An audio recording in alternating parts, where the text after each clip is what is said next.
जैसे मैंने आपसे कहा था कि वेरी रिनाउंड जर्नलिस्ट जनाब फयाज़ वलाना साहब हमारे साथ लाइन पर मौजूद हैं। हम उनसे कुछ पाकिस्तान के हालात हाज़िरा पर और कुछ कनाडा के हालात हाज़िरा पर बातचीत करेंगे। सबसे पहले तो मैं वेलकम करता हूं फयाज़ वलाना साहब को। अस्सलाम वालेकुम व रहमतुल्लाहि व बरकातुहू। सर कैसे हैं आप? वालेकुम अस्सलाम जनाब, आपको भी और आपका तमाम प्रोग्राम देखने और सुनने वालों को मेरी तरफ से अस्सलाम वालेकुम। वालेकुम अस्सलाम। और शुरुआत करते हैं हम कनाडा के हालात से, और कनाडा के जो हॉट टॉपिक है आजकल वो कनाडा और इंडिया के ताल्लुकात में बढ़ती हुई तल्खी। क्या समझते हैं आपके ये तल्खी किस रुख पहुंचेगी? ये कनाडा और अपना इंडिया की जो तल्खी है, ये असल में बात कोई ऐसे ही शुरू हुई थी कि जब G20 कॉन्फ्रेंस में शिरकत के लिए गए थे हमारे प्राइम मिनिस्टर, तो उस वक्त इन्होंने कोई सलूक हमारे प्राइम मिनिस्टर के साथ अच्छा नहीं रखा था और खिंचे खिंचे थे, तनाव था। लोगों को समझ नहीं आया कि ये तनाव किस वजह से था। लेकिन जब वापस आए जस्टिन ट्रूडो और यहाँ आके उन्होंने पार्लियामेंट में जब अपनी स्टेटमेंट दी हरदीप सिंह नजर के हवाले से, तो फिर पता चला कि हाँ, तल्खी और ये खिंचाव क्यों था दो ममालिक के लीडरान के दरमियान। और उसकी वजह वही थी कि जिस तरह इंडिया पहले तो इधर उधर मुदाखलत पाकिस्तान में इतने अरसे से कर रहा था, अफगानिस्तान में उसकी मुदाखलत जारी है, हत्ता कि ईरान को भी उन्होंने नहीं बख्शा। बज़ाहिर इंडिया और ईरान के ताल्लुकात बहुत अच्छे हैं, लेकिन उसी अच्छे ताल्लुकात की आड़ में उन्होंने चाबहार में कुलभूषण यादव जैसे अपने एजेंट वहां बिठा के और पाकिस्तान के खिलाफ कार्रवाइयां कराई। और कुलभूषण यादव जो इस वक्त पाकिस्तान की हिरासत में है, उसने तस्लीम किया कि हाँ, मैंने कराची में और बलूचिस्तान में मैंने बम धमाके कराए हैं और मैं मुबारक हुसैन के नाम से एक पासपोर्ट बनवा के मैंने रखा हुआ था और मैं उस नाम से एक ईरानी मुसलमान के ताजर के रूप में पाकिस्तान में घूम फिर रहा था और वहाँ इस तरह की कार्रवाइयां करवा रहा था, दहशतगर्दी की कार्रवाइयां। तो ये कुलभूषण यादव एक एग्जाम्पल थी। और जब हम पाकिस्तान बात करता था तो उस वक्त दुनिया नहीं मानती थी, लेकिन अब जब Justin Trudeau Canadian prime minister की जबान से और कनेडियन फॉरेन मिनिस्टर की जबान से जब पूरी दुनिया को पता चला, और अब अमेरिका ने, ऑस्ट्रेलिया ने, बरतानिया ने, न्यूजीलैंड ने, ये सारे कंट्रीज जब कनाडा की आवाज में हम आवाज हुए हैं, तो अब दुनिया को पता चला है। और इस वक्त यूनाइटेड नेशन में जो इजलास चल रहा है, वहां भी इस वक्त पूरी सारी दुनिया की अटेंशन इस कनेडियन इंडियन इशू पे है। और पूरी जो इंडिया के दोस्त हैं, क्योंकि आपको पता है इंडिया एक बड़ा बिजनेस पार्टनर होने की वजह से इंडिया के हमायती भी पूरी दुनिया में हर जगह से सर उठा लेते हैं। तो इस वक्त जितने इंडिया के हमायती हैं वो इस फायर फाइटिंग में लगे हुए हैं कि जस्टिन ट्रूडो ने और कनाडा ने जो बात उठाई है, इस बात को दबाया जाए। और फिर आपको पता है न्यूयॉर्क में सिख फॉर जस्टिस जो तंजीम है, इनकी जो रिफरेंडम करा रही है पूरी दुनिया में सिखों की, वो बहुत एक्टिव हैं। उसके जो चीफ हैं गुरपतवंत सिंह पन्नू, वो वहां से करते हैं, ऑपरेट करते हैं न्यूयॉर्क सिटी से। और फिर जो खालिस्तान काउंसिल के प्रेसिडेंट हैं, वो वाशिंगटन डीसी में भी उनका ऑफिस है, न्यूयॉर्क में भी है, डॉक्टर बख्शीश सिंह संधू, वो एक्टिव हैं। तो इस वक्त वहाँ यूनाइटेड नेशन में, अंदर यूनाइटेड नेशन का इजलास हो रहा है और बाहर सिखों की और कश्मीरियों के मुजाहरे हो रहे हैं। तो पूरी दुनिया देखने पे और उस तरफ मुतवज्जो होने पे मजबूर है कि ये हो क्या रहा है। ये इंडिया जो अब अपने आप को इंडिया भी नहीं कहना चाहता, वो हिंदुस्तान और भारत का नाम लेना चाहते हैं। और ऑफिशियली इंडियन हिस्ट्री में फर्स्ट टाइम ये हुआ है कि उन्होंने कहा है कि जी हमें इंडिया का वर्ड ही हमने नहीं यूज करना। वो पूरा सिनेरियो चेंज कर रहा है, उसका परसेप्शन चेंज कर रहा है नरेंद्र मोदी। वो पूरी आरएसएस जो उनकी एक शिद्दत पसंद सोच है, उस सोच को अमली जामा पहनाने के लिए इंतहाई एक्टिव हैं। लेकिन खतरनाक बात यह है और समझने वाली, सोचने वाली बात यह है कि अभी जब इस पे बहुत ज्यादा ले दे हो रही थी, तो इंडियन ऑफिशियल्स ने ऑफिशियली ये कहा है कि हम कनाडा को एक एग्जाम्पल बनाएंगे। हम दुनिया को बताना चाहेंगे कि आइंदा कोई पाकिस्तान इंडिया की तरफ इस तरह ना देखे, ना इस तरह इंडिया पे सरेआम कोई इल्जाम लगाए कि आप हमारी मुल्क में आके दहशत गर्दाना कार्रवाइयों में मुलव्वस हैं, और कोई हमें इस तरह ना कहे कि आप ये करते हैं। हालांकि जो कुछ हुआ उसके साथ, हमारे हरदीप सिंह नजर के साथ, पूरी दुनिया को मालूम है कि उसके सर पे की कीमत अगर इंडिया ने लगाई हुई थी तो किसी वजह से लगाई हुई थी, क्यों लगाई हुई थी। और उसकी क्लियर कट उसे RCMP ने, जो हमारी कनाडा की रॉयल कैनेडियन माउंटेड पुलिस है, एक वर्ल्ड रिनोन टॉप क्वालिटी एक intelligence and law enforcement agency है, उन्होंने वार्न किया हुआ था हरदीप सिंह नजर को और उसे कहा था तुम्हारी जिंदगी को खतरा है। और उसने साफ बताया हुआ तो मुझे खतरा सिर्फ इंडिया से है और इंडियन इंटेलिजेंस एजेंसी राह से है, और किसी से मुझे कोई खतरा नहीं है। और बिल आखिर जो क्रेडिबल, अगर हमारे प्राइम मिनिस्टर, कनाडा के प्राइम मिनिस्टर पार्लियामेंट के अंदर खड़े होकर कह रहे हैं कि हमारे पास क्रेडिबल एविडेंसेस हैं कि रॉ मुलव्वस है और इंडियन गवर्नमेंट मुलव्वस है और इंडियन स्टेट ने यहाँ आके टेररिज्म किया है और हमारे बंदे को जान से मार दिया है और बाकी लोगों की जान खतरे में है। और इससे पहले आपको पता है एक लाहौर में कोई खालिस्तान तहरीक के कोई बंदे थे, कोई सिख भाई थे, उनको कत्ल कर दिया गया। फिर यूके में एक बंदे को कत्ल कर दिया गया और अब ये तीसरा मर्डर, अब सुना है कि एक चौथा वाकया हो गया है। तो ये अफसोसनाक है सारी सूरत हाल।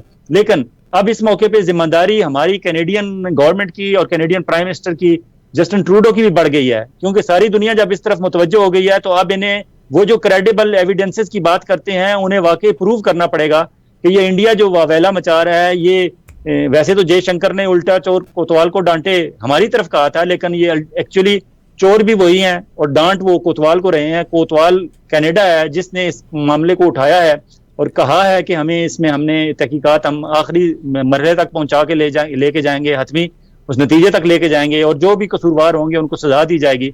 लेकिन हम पे उल्टा इल्जाम लगा दिया उन्होंने ट्रैवल एडवाइजरी। अब इससे बड़ा और मजाक क्या हो सकता है कि इंडिया ने अपने सिटीजन्स के लिए ट्रैवल एडवाइजरी जारी कर दिया है कि कनाडा महफूज मुल्क नहीं है, अगर आप कनाडा में रह रहे हैं या कनाडा विजिट करना चाहते हैं तो बी केयरफुल।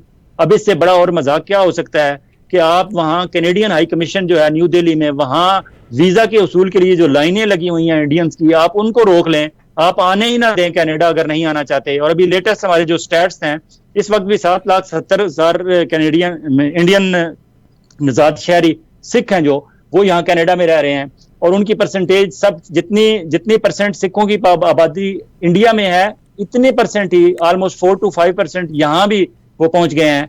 और अभी हमारे जो लेटेस्ट स्टैट्स थे, इस वक्त स्टैट्स हमारे पास आए हैं जनवरी से लेकर इस साल जनवरी से जून तक के, और उसके मुताबिक अगर देखा जाए तो जो यहाँ इमिग्रेंट्स आए हैं इंडिया से और बाकी दुनिया से, तो जनवरी से लेकर जून तक 6 मंथ में जितने immigrants PR card holder Canada आए हैं उसमें सबसे ज्यादा इंडिया से आए हैं 84,425। अब 84,425 लोग परमानेंट रेजिडेंस लेके कनाडा आए हैं सिर्फ 6 महीने में इंडिया से। वो मुल्क कह रहा है कि कनाडा गैर महफूज है, और भाई गैर महफूज है तो ये 84,425 पीपल आपने 6 महीने में यहाँ क्यों भेजे हैं, और अगले 6 महीने में शायद इससे भी ज्यादा हो। अब ये नंबर देखने में लोग समझेंगे कि शायद ये सिर्फ इंडिया का हम प्रोपेगेंडा कर रहे हैं, नहीं, प्रोपेगेंडा फैक्ट्स बताएंगे कि ये प्रोपेगेंडा नहीं है, ये फैक्ट्स हैं। नंबर 2 पे है चाइना। चाइना से कितने लोग आए हैं इस 6 महीने में कनाडा की पीआर लेके, परमानेंट रेजिडेंस लेके, कैनेडियन इमिग्रेशन लेके? 18,760। तीसरे नंबर पे है फिलीपींस 14,450, नाइजीरिया 10,180, अफगानिस्तान 7,670। और ये वो हैं जो अब अफगानिस्तान में हालात खराब थे तो वहां से चार्टर्ड तैयारों के जरिए लोग आए हैं, वरना इतने नंबर अफगानिस्तान के नहीं होते। फिर यूनाइटेड स्टेट से 6,675, पाकिस्तान से 6,355 लोग आए हैं। ये वो कंट्री हैं। अगर पाकिस्तान से 6,355 लोग आए हैं 6 महीने में, तो इंडिया से 84,425 पीपल यहाँ इमिग्रेशन लेके आए हैं। और उनके प्राइम मिनिस्टर कह रहे हैं कि कनाडा गैर महफूज है और मुहतात रहें। ट्रैवल एडवाइजरी जारी करते हुए मोदी साहब ने अपने गिरबान में झांक के नहीं देखा। और अभी दिसंबर 2020 31 दिसंबर 2022 को इंडिया के कितने स्टूडेंट्स थे यहाँ इंटरनेशनल स्टूडेंट? 3,30,000। और अभी अगले 8 महीने में जनवरी से लेकर अगस्त सितंबर तक तकरीबन 30-40 हजार और आ गए होंगे। अब चाहिए तो ये कि कैनेडियन गवर्नमेंट स्टॉप लगा दे, जिस तरह आज कैनेडियन जो ऑटवा में इंडियन हाई कमिश्नर है, उन्होंने आज वीजा सर्विसेज भी बंद कर दी हैं कैनेडियंस के लिए कि हम कैनेडियंस को इंडिया का वीजा भी नहीं जारी करना चाहते। उन्होंने फिलहाल वीजा सर्विसेज बंद कर दी हैं। अब अगर कैनेडियन भी वीजा सर्विसेज अपने रेसिप्रोकली वापस बंद करते हैं तो फिर जाहिर है वहां से इमिग्रेंट्स आना भी बंद हो जाएंगे, फैमिली स्पॉन्सरशिप के केसेस भी लटक जाएंगे और इंटरनेशनल स्टूडेंट्स भी आना बंद हो जाएंगे। तो फिर ये कैनेडियन गवर्नमेंट को ये भी सोचना होगा कि अगर इतनी बड़ी तादाद में 3,30,000 अगर स्टूडेंट 31 दिसंबर 2022 को यहाँ इंडिया से आके बैठे हुए थे, तो अगले 31 दिसंबर 2023 तक ये जो तादाद है उसको हमने कवर किस तरह करना है। तो फिर उसके लिए पाकिस्तान, बांग्लादेश और बाकी ऐसे कंट्रीज जहां से स्टूडेंट आना चाहते हैं यहाँ पढ़ने के लिए, उनके लिए डोर ओपन करने पड़ेंगे। वहां उन पे सिक्योरिटी के नाम पे जो उनके वीजाज के गैर जरूरी डिलेज होते हैं उसके लिए कोई हल तलाश करना पड़ेगा। और हमारा स्पेशली जो पाकिस्तान कॉकस है पार्लियामेंट में, उसके जो मेंबरान हैं इकरा खालिद, सलमा जाहिद या टेरी डोगट हैं, रॉब ओलिफेंट हैं, समीर जुबैरी हैं, उन्हें थोड़ा सा एक्टिवली, और शफकत अली हैं, उन्हें एक्टिवली काम करना पड़ेगा कि अगर इंडिया कनाडा अपने बंदे नहीं भेजना चाहता और अगर इंडिया समझता है कि कनाडा गैर महफूज मुल्क है और अगर वो वीजा सर्विसेज कैनेडियन के लिए बंद करते हैं, तो फिर कनाडा भी उनके लिए वीजा सर्विसेज बंद करेगा और उनको इस तरह अकोमोडेट नहीं करेगा। तो फिर वो कंट्रीज जिनके लोग यहाँ आना चाहते हैं और वो अमन पसंद शहरी हैं और वो कंट्रीज भी अमन पसंद हैं और उनके साथ ताल्लुकात भी अच्छे हैं कनाडा के, तो वहां के लोगों के लिए दरवाजे खोलने चाहिए। एक और बड़ा इश्यू हमारे लोगों का, हमारी कौम को और कैनेडियन लोगों को पता होना चाहिए कि हमारे यहाँ हमने कनाडा वालों ने जो स्टैट्स बताते हैं कि 50 अरब डॉलर के पेंशन फंड्स जो हैं वो इंडिया में इन्वेस्ट किए हुए हैं कनाडा ने। तो ये भी देखना पड़ेगा कि वो जो 50 अरब डॉलर हमने कैनेडियन के पेंशन फंड्स इंडिया में इन्वेस्ट किए हुए हैं, उसके बारे में भी हमें रिविजिट करना पड़ेगा और उस इन्वेस्टमेंट को वापस लाना पड़ेगा। इस वक्त भी कैनेडियन 300 इन्वेस्टमेंट कंपनीज, मुख्तलिफ बिजनेस कारोबारी कंपनीज कैनेडियन इंडिया में इन्वेस्टमेंट करके बैठी हुई हैं, तो उनकी इन्वेस्टमेंट भी खतरे पे है कि अगर इस तरह नरेंद्र मोदी ने कनाडा के साथ एग्जाम्पल बनाना है और अगर दुनिया को बताना है कि कनाडा ने क्यों वॉइस रेज किया है और कनाडा ने क्यों ये बात की है कि इंडिया ने यहाँ आके बंदे मारे हैं, और क्यों ये बताया है कि जो यहाँ इनका डिप्टी हाई कमिश्नर या सेकंड सीनियर मोस्ट डिप्लोमेट था ऑटवा में, उनका नाम था पवन कुमार राय, कि वो रॉ के अंडर कवर थे और रॉ के यहाँ हेड थे कनाडा में, और वो इस सारे मुबैना तौर पर इस कत्ल में मुलव्वस हैं। और यहाँ कैनेडियन अगर खालिस्तान वाले हैं या खालिस्तान तहरीक वाले लोग हैं, उन्होंने कोई तलवार नहीं उठाई हुई, उन्होंने कोई बंदूक नहीं उठाई हुई, और उन्होंने हत्ता कि उनके जो पोस्टर थे उस पोस्टर पे एक तरफ AK-47 थी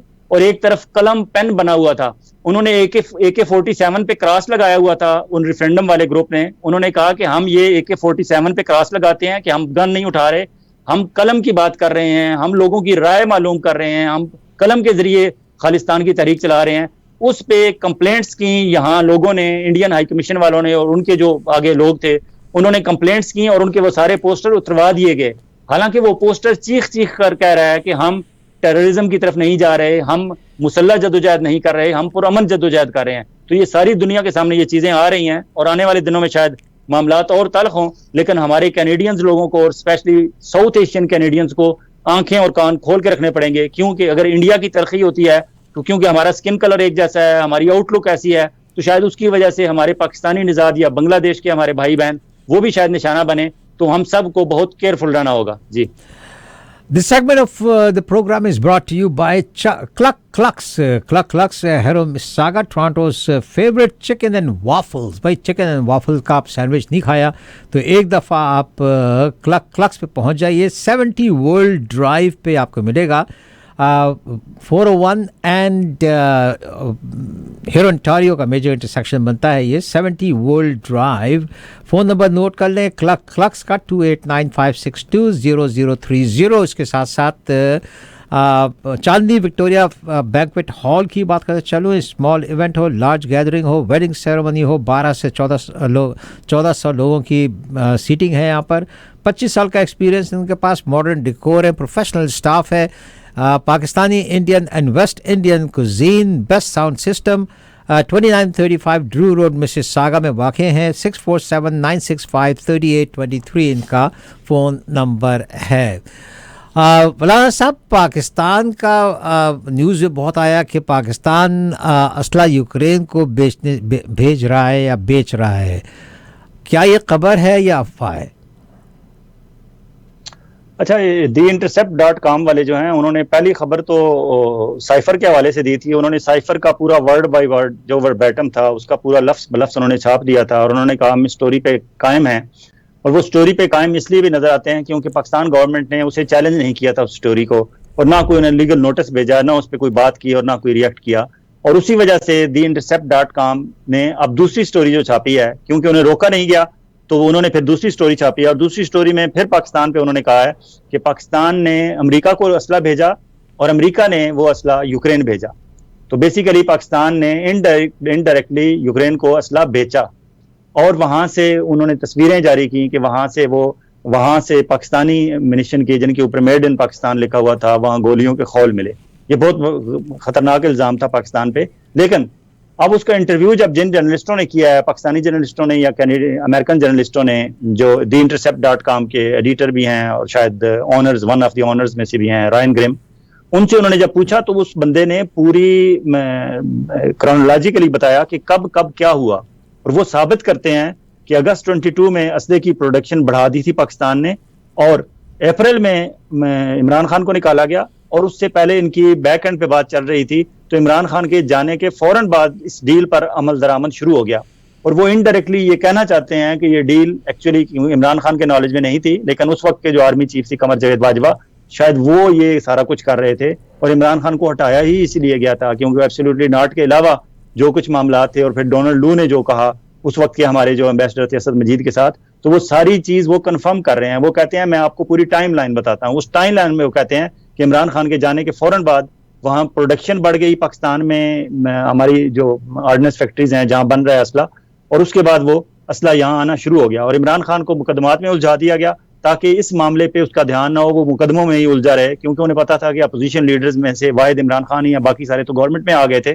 तो ये इमरान खान ने पहले भी जब ड्रोन अटैक्स के हवाले से और नेटो को सप्लाई के हवाले से जब रेजिस्ट किया था तो वो रेजिस्टेंस बहुत आगे बढ़ गई थी और अमेरिका के लिए बहुत प्रॉब्लम आई थी। तो उन्होंने कहा कि इसको तो उलझा के रखो। हालांकि वो भी जानते हैं, पाकिस्तान वाले भी और अमेरिका वाले भी, कि इमरान खान के खिलाफ अब तक जितने केसेस किए हुए हैं किसी में भी कोई सॉलिड प्रूफ उनके पास नहीं है। अगर उनके पास अब तक कोई प्रूफ होते तो कोई ना कोई सजा सुना के, और अगर सुना भी दी है दिलावर जैसे एक जज ने, तो वो सुनाने के बाद वहां से भाग खड़े हुए हैं, वो पाकिस्तान में रुक नहीं सके और उसकी अपील पे अभी तक फैसला नहीं हो रहा, 1 महीना हो गया है।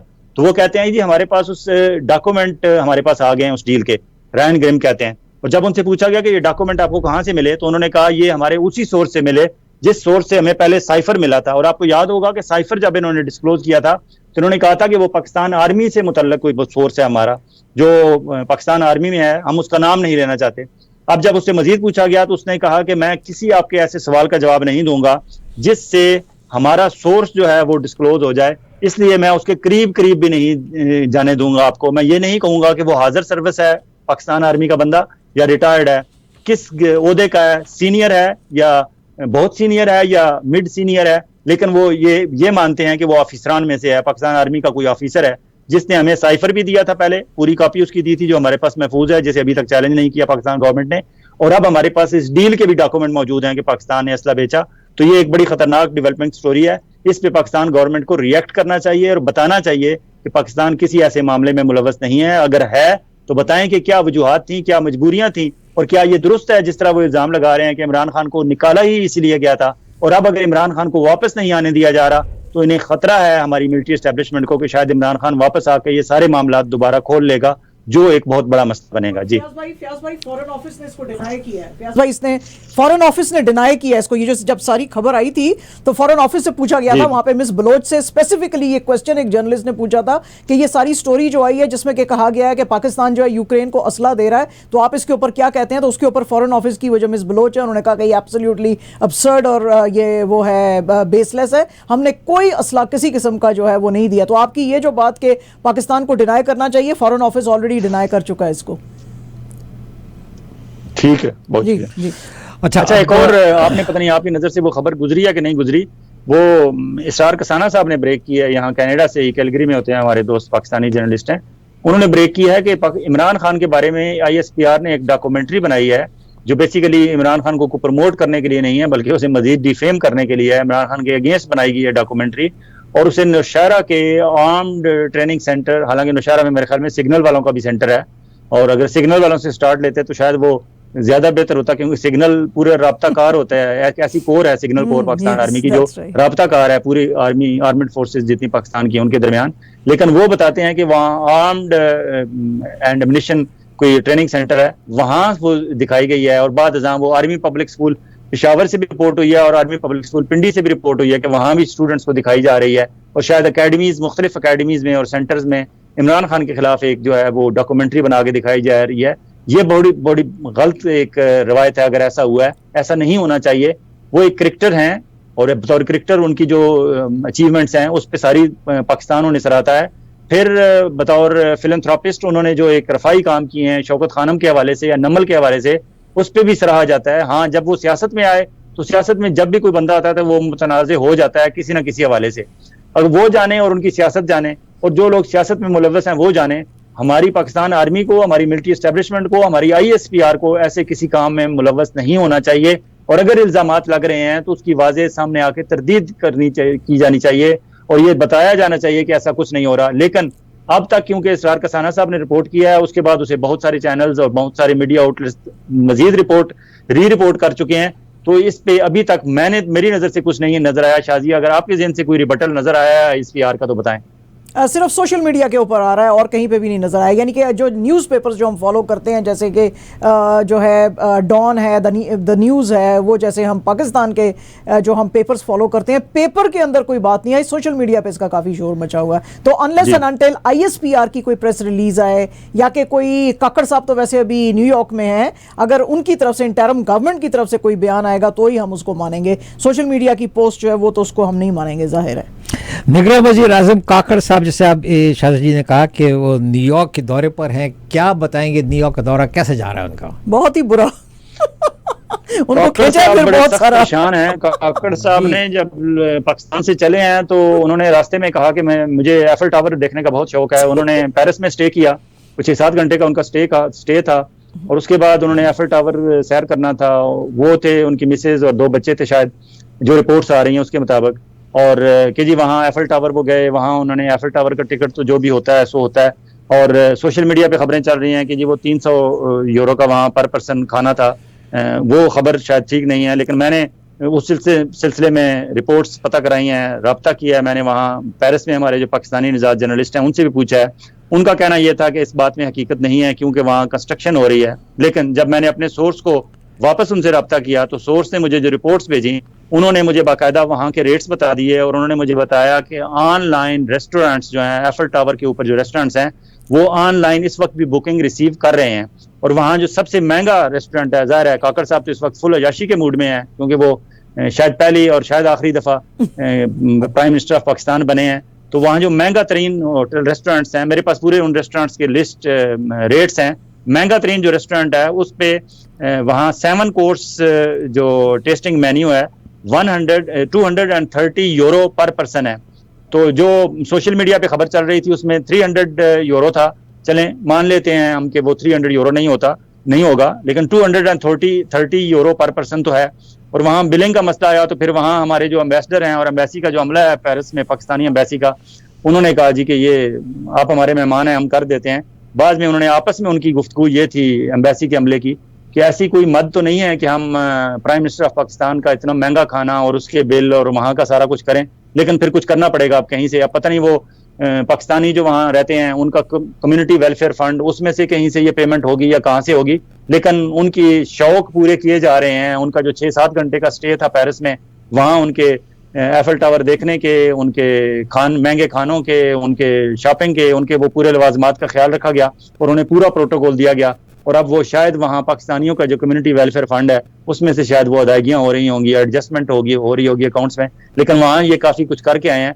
न्यूयॉर्क पहुंचे हैं तो वहाँ उन्होंने जो जिस होटल में वो स्टे किया, उन्होंने वो पार्क हयात, उसे पार्क हयात भी लोग कहते हैं और पार्क हयात भी कहते हैं, उसमें उन्होंने स्टे किया हुआ है। उसका आम सा जो कमरा है वो उसका जो रेट सामने आ रहा है वो $2,500 है, और जो उनका VVIP स्वीट है वो $6,000 से $7,000 पर नाइट है।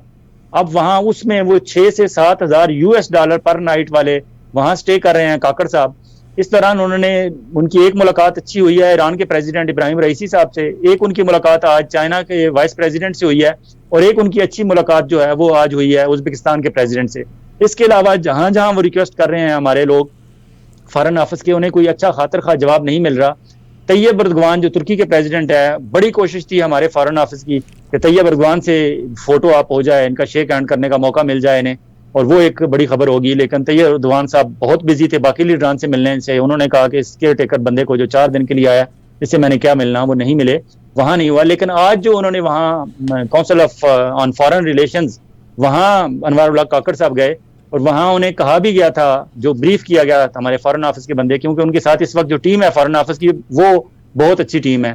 सेक्रेटरी खारजा जो है साइरस काजी, ये 6 साल वाशिंगटन DC में रह के गए हैं, और उन्हें अमेरिकन को और UN को कवर करने का और इसमें मामलात का बहुत बेहतर अंदाजा है फॉरेन सेक्रेटरी साइरस काजी साहब को। और साथ सलीम अब्बास जिलानी जो इस वक्त केयर टेकर फॉरेन मिनिस्टर हैं, ये भी वाशिंगटन DC में भी रह के गए हैं, फॉरेन सेक्रेटरी भी रहे हैं, वो दोनों कैपेबल बंदे हैं। फिर इस वक्त जो हमारे एम्बेसडर हैं मसूद खान, ये UN में हमारे परमानेंट रेजिडेंट मिशन रहे हैं, ये तीनों बंदे वेल इक्विप्ड हैं, सीजन्ड डिप्लोमेट हैं। वो साथ होने के बावजूद जब काउंसिल ऑन फॉरेन रिलेशंस पे आज अनवारुल हक काकड़ साहब गए तो उन्हें बताया गया था कि आपने ठहर ठहर के जवाब देने हैं, जवाब लंबे लंबे देने हैं, आपने जल्दी जल्दी सवालों के जवाब खत्म करने की कोशिश नहीं करनी, क्योंकि वो आपको घेर लेंगे। और वहां जो क्वेश्चन हुए वहां जवाब नहीं खातर खा कोई दे सके काकड़ साहब, और एक जवाब तो उन्होंने ऐसा दिया कि जिस पे अब काफी उस पे फ्लैशबैक, उन पे फ्लैशबैक आ रहा है। उन्होंने कहा कि Pakistan is Israel, China's Israel, कि पाकिस्तान चाइना का इसराइल है। उनका कहने का मतलब ये था कि जिस तरह इसराइल अमेरिका का इसराइल कहा जाता है, इसी तरह पाकिस्तान भी चाइना का इसराइल है। उस पर अब काफी ले दे हो रही है। और अब अनवारुल हक काकड़ साहब को, हालांकि इस क्वेश्चन को वो डक भी कर सकते थे, बचा सकते थे, इधर उधर जा सकते थे, लेकिन अनवारुल हक काकड़ साहब को तसल्ली बख्श जवाब नहीं दे सके। लेकिन अब शायद आइंदा 1-2 दिनों में वो मीडिया से गुरेज भी करेंगे। कल शाम 5 से 6 बजे एक टेंटेटिव मीटिंग है उनकी पाकिस्तानी मीडिया से जो यूएन को कवर कर रही है, लेकिन लग रहा है कि अब शायद वो कल पाकिस्तानी मीडिया से भी कल शाम 6 बजे नहीं मिलेंगे, क्योंकि आज जो उनके साथ हो गई है वो अब मीडिया से पीछे भाग रहे हैं, क्योंकि उन्हें पता है कि वहां जब जाएंगे तो intercept.com की जो साइफर वाली स्टोरी है उस पर भी क्वेश्चन होगा, theintercept.com की जो दूसरी स्टोरी है उस पर भी काम होगा, क्वेश्चन होगा, इस पे भी बात होगी कि ये कैसे पाकिस्तान चाइना का इसराइल है। और बाकी भी जो इंडिया, और इस पे बात तो की है काकड़ साहब ने आज कनाडा के हक में इंडिया के खिलाफ, लेकिन और काफी क्वेश्चन, टफ क्वेश्चन एक्सपेक्टेड हैं, तो वो शायद ना मिले। पाकिस्तान से भी कोई ज्यादा डेलीगेशन नहीं आया। सादिया अफजाल एक आई हैं, और आपको पता है सादिया अफजाल बताया जाता है कि इन दिनों फैसल वावडा साहब की वाइफ हैं, तो वो तो ज़ाहिर है प्रो मिलिट्री और वो सारे कवरेज के लिए वो आई हैं। और एक इमरान शफकत साहब लाहौर से आए हैं, वो भी आपको पता है मुर्तज़ा सोलंकी साहब के हम ख्याल और उस तरह के हैं। इमरान खान के खिलाफ उन्होंने हमेशा तकरीरें करते हैं। 3-4 जो बंदे आए हैं वो कोई प्रोमिनेंट नहीं है। और जिस तरह के पहले होता था, पाकिस्तान से कोई प्राइम मिनिस्टर आता था यूएन पे, तो वहाँ एक पूरी पाकिस्तान का एक मीडिया के पूरा एक डेलीगेशन काइंड ऑफ एक बड़ा हैवी वेट जर्नलिस्ट आते थे और डिस्कशन होती थी। इस वक्त सिर्फ 3-4 जर्नलिस्ट हैं उनके साथ, और उनमें भी कोई खास प्रोमिनेंट नहीं है, और कोई प्रॉपर कवरेज उन्हें मिल भी नहीं रही, और प्रॉपर कवरेज अनवारुल हक साहब चाहते भी नहीं है। शायद उनकी टीम को पता भी है कि अनवारुल हक काकड़ साहब को ज्यादा एक्सपोजर अगर दे दिया तो शायद इसी तरह होगा जिस तरह आज हुआ है उनका चाइना के क्वेश्चन पे उनके साथ हुआ है। फयाज भाई, शायद आपको पता नहीं है कि आज उनकी मुलाकात जो है IMF की चीफ जो है क्रिस्टलिना जॉर्जीवा उनके साथ हो चुकी है, और उन्होंने बड़े प्यार से, जिसको कि हमारा फॉरेन ऑफिस कह रहा है कि उन्होंने क्रिस्टलिना जॉर्जीवा ने उनको बड़े अच्छे वार्मली उनको रिसीव किया और उनको बात की है।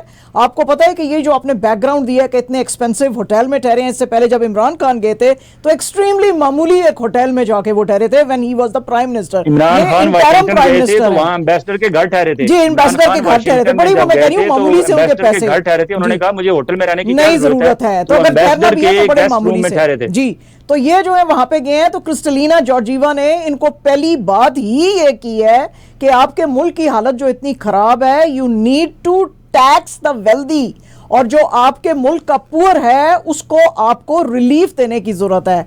तो पता नहीं अब इन लोगों को शर्म आती है कि नहीं आती है। बहरहाल उन्होंने अपनी तरफ से ये बात इनको की है, और मेरे ख्याल में इनको समझ नहीं आई कि वो what she was trying to say, क्योंकि जाहिर है कि उनको मिली होगी ये खबर कि ये इतने एक्सपेंसिव, यहाँ के one of the most expensive hotels जो है वो पार्क हायत जो है, ये पूरी हायत फैमिली है जिनके के हायत रिजेंसी और बाकी के होटल्स भी हैं। तो वो हयात तो हम कह देते हैं ना Pakistani, but the name is Hayat. हाँ जी, तो वो उधर जो है वो ठहरे हुए हैं। तो मेरे ख्याल में उसी तरफ वो इशारा कर रहे थे कि इतना गरीब मुल्क जिसके के ऊपर इतने कर्जे हैं, तो आप इतने एक्सपेंसिव होटल में अपने डेलीगेशन के साथ जो भी कोई 2-4 बंदे हैं आपके साथ, उनके साथ क्यों ठहरे हुए हैं? फॉरेन सेक्रेटरी हैं साइरस काजी, हमारे फॉरेन सेक्रेटरी साइरस काजी से कल हमारे मीडिया के सीनियर जर्नलिस्ट हैं अनवर इकबाल साहब और 1-2 और, उन्होंने जब बात की साइरस काजी से, तो साइरस काजी ने साफ कहा कि don't expect any tangible results from this visit, कि आप अनवारुल हक काकड़ साहब के विजिट से कोई ऐसे टेंजिबल रिजल्ट्स की तवक्को ना रखें। यहाँ से क्या निकलना है, वही बात जो मैं और आप कर रहे हैं। जी जी बिल्कुल। फयाज मौलाना साहब, अनफॉर्चुनेटली हमारा टाइम हमें इजाज़त नहीं देता कि और बातचीत की जाए, क्योंकि न्यूज़ का टाइम शुरू हो चुका है हमारा, और अब हम न्यूज़ की तरफ ले चलेंगे। बहुत बहुत शुक्रिया आपका टाइम देने का, और इंशाअल्लाह ताला अगले ट्यूसडे को फिर आपसे बातचीत होगी। उस वक्त तक के लिए इजाज़त। अल्लाह हाफ़िज़ सर। Thank you.